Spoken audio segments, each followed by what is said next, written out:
एक समय की बात है, एक सूरज वाली जंगल में एक कछुआ रहता था जिसका नाम था टिम्मी। लेकिन टिम्मी कोई आम कछुआ नहीं था, वह बात कर सकता था। टिम्मी एक शांत तालाब के पास धीरे धीरे चलता हुआ नजर आता है। उसने छोटे चश्मे पहन रखे हैं और बहुत गंभीर दिखता है।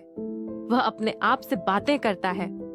मुझे समझ में नहीं आता कि कोई भी मुझे विश्वास क्यों नहीं करता कि मैं बात कर सकता हूँ। मैं नमस्ते और मैं भूखा हूँ जैसी बातें करता हूँ, ये तो काफी बड़ी बात है। तभी एक गिलहरी पेड़ के पीछे से बाहर कूदती है और हंसते हुए कहती है, टिम्मी, तुम फिर से बात कर रहे हो? तुम तो एक दादा जैसे लगते हो। टिम्मी मुस्कुराता है और आत्मविश्वास के साथ कहता है, शायद मैं अपनी उम्र से बहुत ज्यादा समझदार हूँ। क्या तुम जानते हो कि कछुए 100 साल से भी ज्यादा जीते हैं? गिलहरी शरारती अंदाज में मुस्कुराते हुए कहती है, मुझे लगता है मैं तुम्हें दौड़ में हरा सकती हूँ। टिम्मी भी मुस्कुराते हुए जवाब देता है, हम देखेंगे। दौड़ का दिन।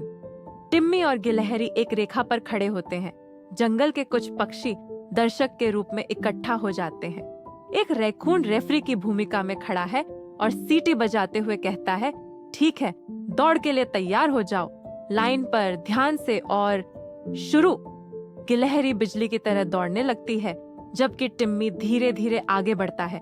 टिम्मी खुद से कहता है, ओह नहीं, मैं बहुत धीमा हूँ, लेकिन रुको, मेरे पास एक आइडिया है।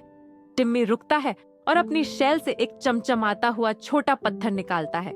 वह पत्थर से धीरे धीरे फुसफुसाता है, जादुई पत्थर, कृपया मुझे दौड़ जीतने में मदद करो। अचानक पत्थर चमकने लगता है और जंगल में एक जोरदार हवा चलने लगती है। टिम्मी की शैल घूमने लगती है जैसे वह हेलीकॉप्टर बन गया हो। वू, यह तो मस्त है। टिम्मी हंसते हुए हवा में घूमने लगता है। गिलहरी इतने ध्यान से टिम्मी को देख रही होती है कि वह एक लकड़ी से टकराकर गिर जाती है। वह चौंकते हुए कहती है, क्या तुमने यह कैसे किया? टिम्मी फिनिश लाइन के पास ग्रेसफुली लैंड करता है और मुस्कुराते हुए कहता है, मुझे लगता है कि कहावत सही है, धीरे धीरे जीतने वाला ही सबसे अच्छा होता है।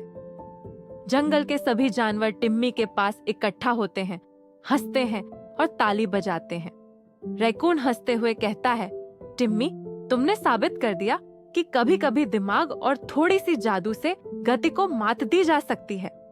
टिम्मी मुस्कुराते हुए जवाब देता है, इस कहानी का नैतिक है, कभी भी एक कछुए को उसकी शैल से मत आंकना। और उसके बाद टिम्मी को सिर्फ एक बात करने वाला कछुआ ही नहीं, बल्कि जंगल का सबसे समझदार और जादुई कछुआ भी माना जाने लगा।